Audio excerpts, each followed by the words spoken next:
I need to kick the habit that my mind is breathing in. Break out, I've got to see. Spent all my life holding all of it closely. I played it innocent, a feel of discontent. I'm finally facing it all, fearless.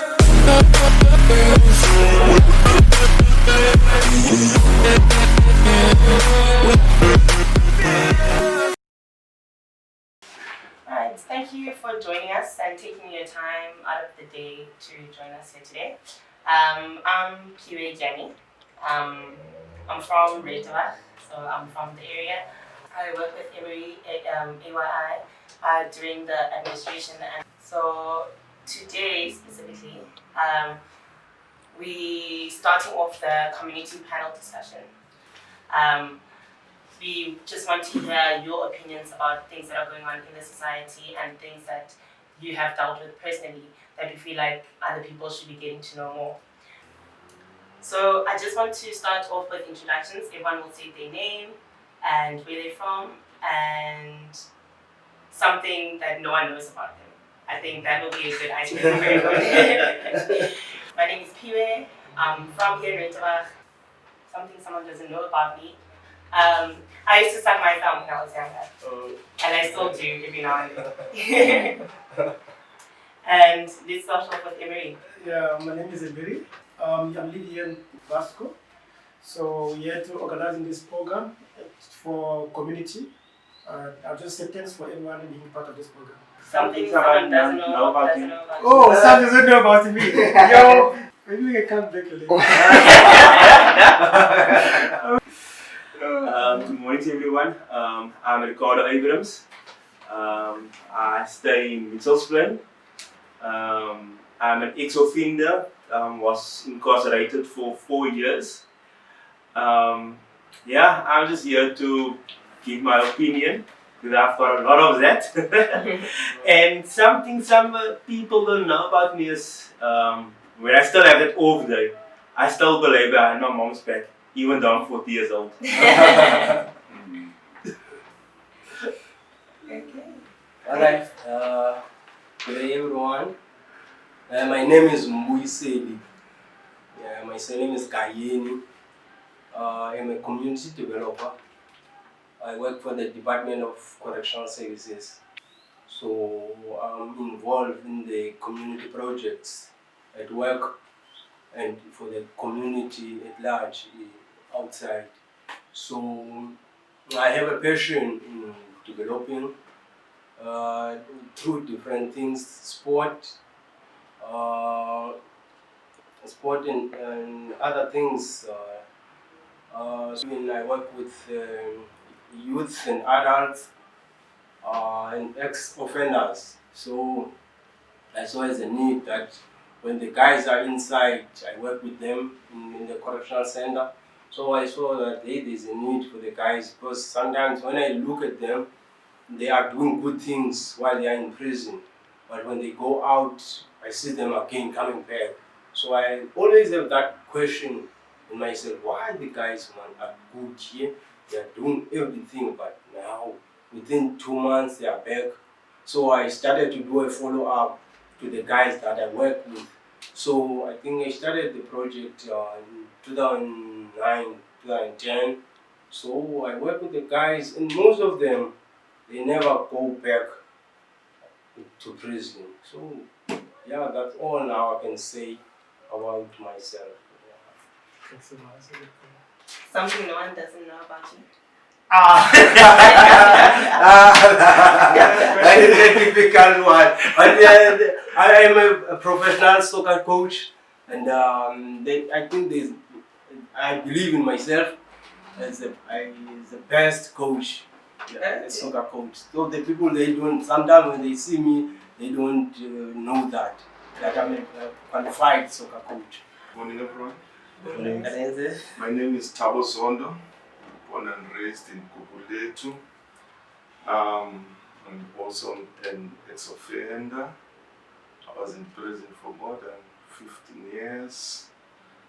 This was my share because mistake I Yeah, so I also have a passion in community development.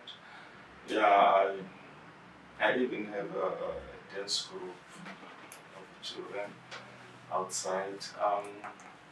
So, in short, what I can say is that people they don't know that I'm a Zulu because my name is Tao. They always think I'm a suit. That's what people they don't know.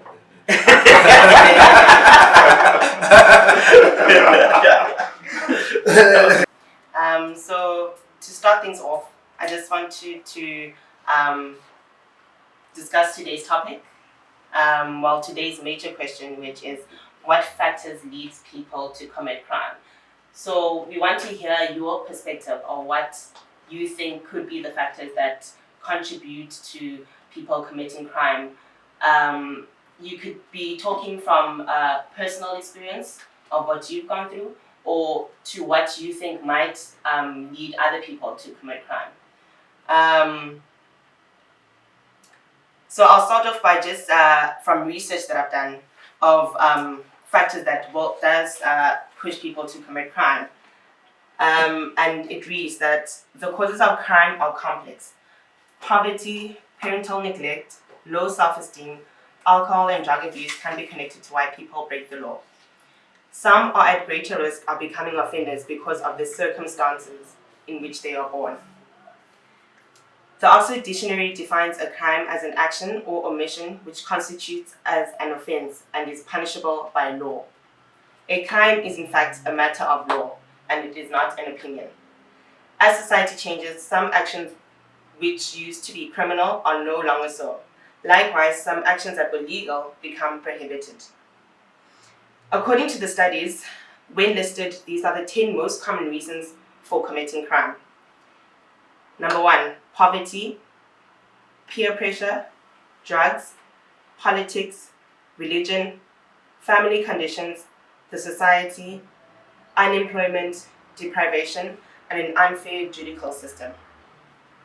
So today, these are the factors that we will be discussing, and we'll be adding some more onto that to understand your perspective and try to get into your minds and see your views of what you think might be the factors that commit to crime. Because there's a cause and an effect to everything that happens in life. So this is what we're trying to understand. So to start off with today's question, we have sub-questions that we'll be discussing. Also discussing what are the top 10 listed common reasons. So to start off, I would say everything begins with circumstance. So within the circumstances, we want to understand what the upbringing from a person, so how it started, where they originate from, what the upbringing was like, what are the family conditions that they grew up in, what kind of community did they grow up in, what were they exposed to, and how that could have affected the factors that made them commit the crime. So whoever would like to contribute to this question, I'll start off by asking what were the upbringing like. I'll start with Ricardo, I think. What was the upbringing like? What were you exposed to? Do you think your community factored or influenced you in any way? Okay, like I said, I grew up in Mitchellsplein, but I wasn't born there. Grew up with a single parent, my mother, and we were 2 siblings. We are 2 siblings. And it wasn't that we had everything that we needed, but we were comfortable. But in my opinion, your circumstances at home can't define who you are or what you do. It's your choice not to do it. Like I've said before that I'm an ex-inmate. It was my choice because of greed, I think, and because of living a high life that I went into crime. Because there was no need. I didn't lack anything. So I can't blame the gangster area that I grew up in. I can't blame because I had a single parent. I can't blame because I didn't finish my matric at school. I can't blame anything of that. but my own choice and greed. And I don't see greed on this 10 top list because why, if you look at our government or wherever today, greed is the thing that's the most for committing crimes. Okay. Yeah. So I hear that you grew up in Mitchell's Plain and the kind of things you were exposed to, such as the gangsterism in the area and the fact that you didn't attend school throughout, you don't think that has any influence? No. Gangsterism in Mitchell's Plain, that's alive. It's huge. Drugs in Mitchell's Plain, it's huge. But I've never done drugs in my life. I've never had a feeling or passion or an urge to join any gang. So that never had an impact on me. Okay. Alright. I'd like to hear from Mr. Gaini what he thinks are the circumstances that could push people to commit crime. Circumstances that they grow in, what they're exposed to, what they see in the neighborhood. Okay, thank you, Bill. Now, from my side, I would just say it's different because you will find, as I'm working in the correctional centers, you'll find different people with different crimes and different backgrounds. So others, you'll find out it was just a peer pressure. Because you find out that this guy, his background, his family is working now, he's getting everything education-wise, he's getting education, but now he end up doing crime. So when you check, you find out, no, this guy he wanted to be in that standard, you see. And then I find other people who end up in prison because they are involved in drugs, and others they want to be rich, so they will end up robbing and then doing all those kind of theft, you understand.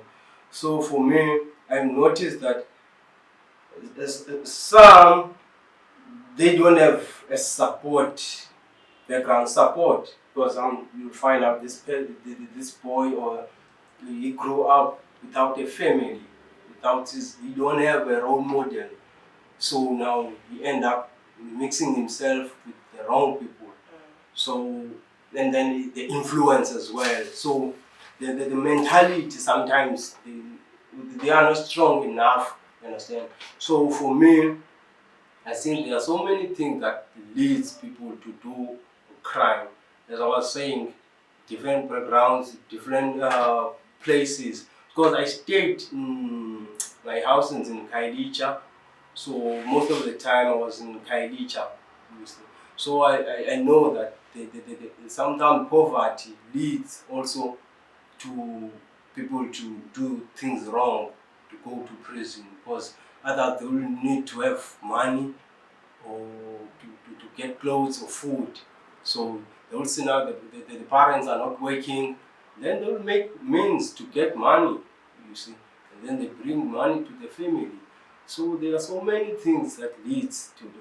So I think this program we are starting is going to assist, because as I was saying, people, there are different things. Others, they just hear from other people to say, no, it's nice to be in prison. You get everything. Yes, I know for the fact, because I work for the Correctional Services Department. I have my own project, you understand, dealing with the communities, which means people who never go to prison. So I know that as a correctional officer, the offenders, even Tipos and Ricardo, they will tell you, they get everything there, starting from, let's say, for soccer. They will get soccer kits, soccer boots, you name them. Everything is there. For athletics, they don't struggle. You understand? Because the government have a budget for that. So we need to make sure we rehabilitate the offenders. So there are so many opportunities for them they can go as far as, and we have a passion to do that because we are doing our work and the government wants us to do that. But when it comes now to outside, to the communities, you'll find out people are struggling. Just for simple thing, you can see now that the children are playing just next to the train station or whatever. They don't have soccer kits, they don't have soccer boots, they do nothing, there's no support system. I think that as this group, we need to do something. Yeah, and see how can we assist now the communities, because we don't want a country whereby people, when they are developed, they must go to prison. We don't want that.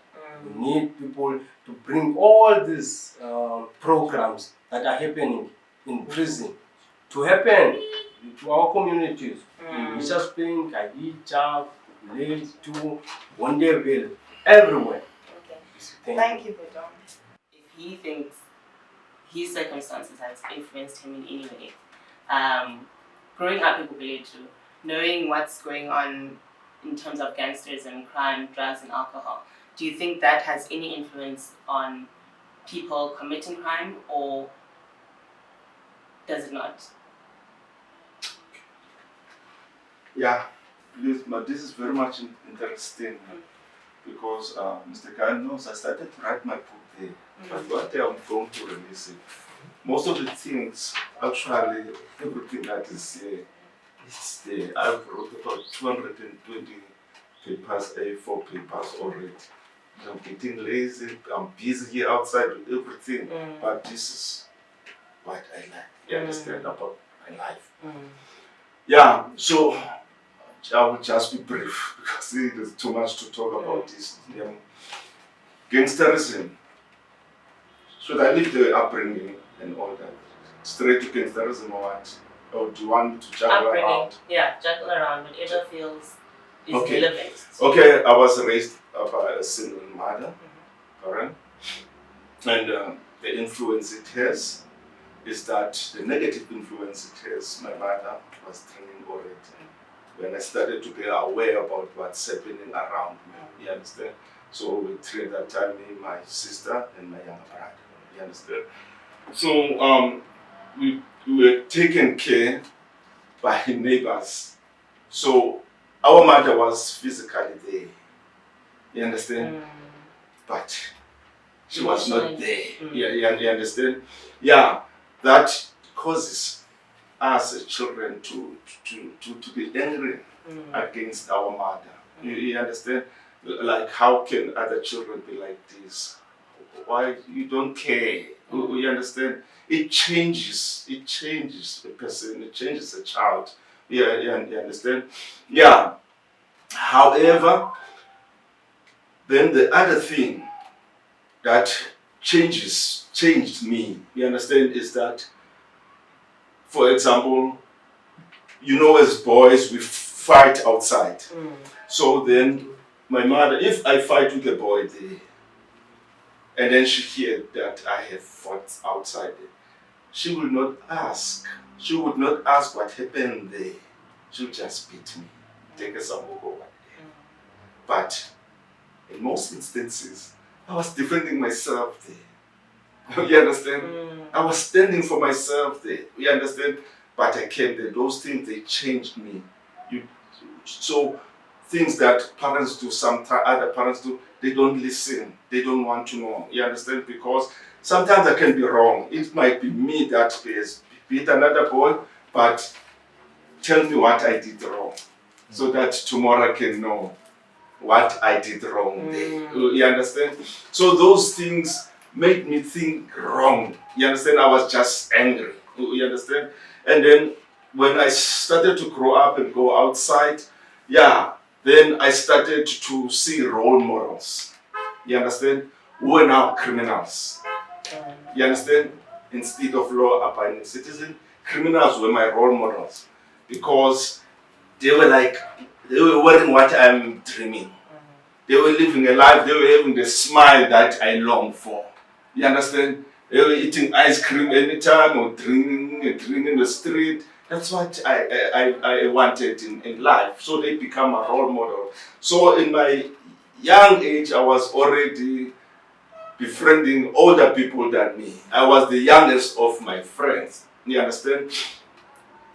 However, there were also law-abiding citizens who seemed to care about me. Like, for example, one day another man called me, Tabo, why do you associate yourself with these people? They are not your age, they are not your kind, and all that, what you want there, you understand? So he taught some sense to me, you understand? And then I said, hey, this man is right. But the moment I turn around and think about home, there's no food there at home. And I don't know where food will come from. We used to eat from the neighbors, you understand? But when I started to befriend these gangsters, you understand?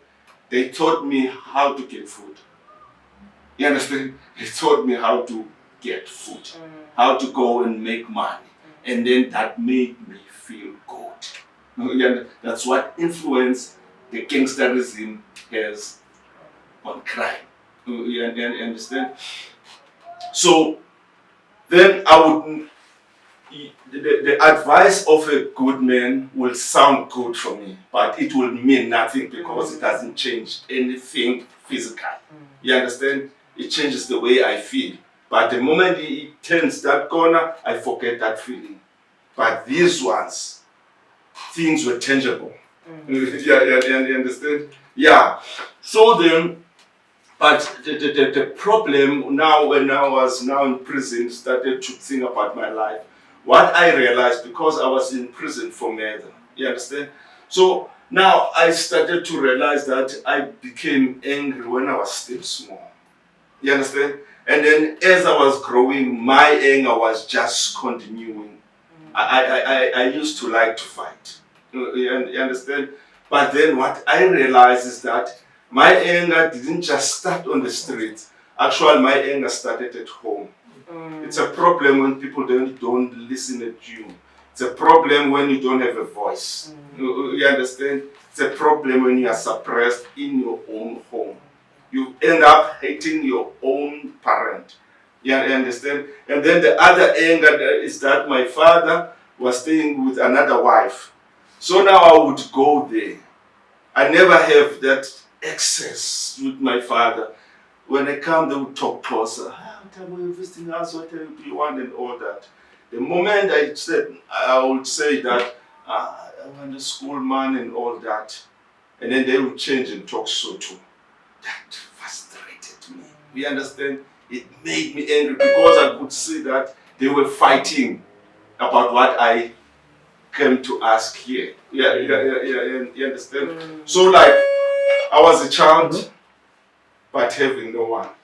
Having no parent, having no one to mentor me, no one to say, Tabo, why do you do this? People, they mostly didn't ask me, Tabo, why are you doing this? They will always just come down on me. You understand? They will always just come down on me, criticizing me and all of that and all of that. You understand? So those are the things that can lead a person to become a very violent person.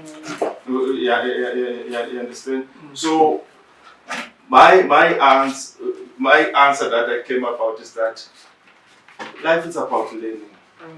Wrong will always be there. We are people. You understand? But what we do when someone does wrong, you understand? That can save a lifetime of another person. You understand?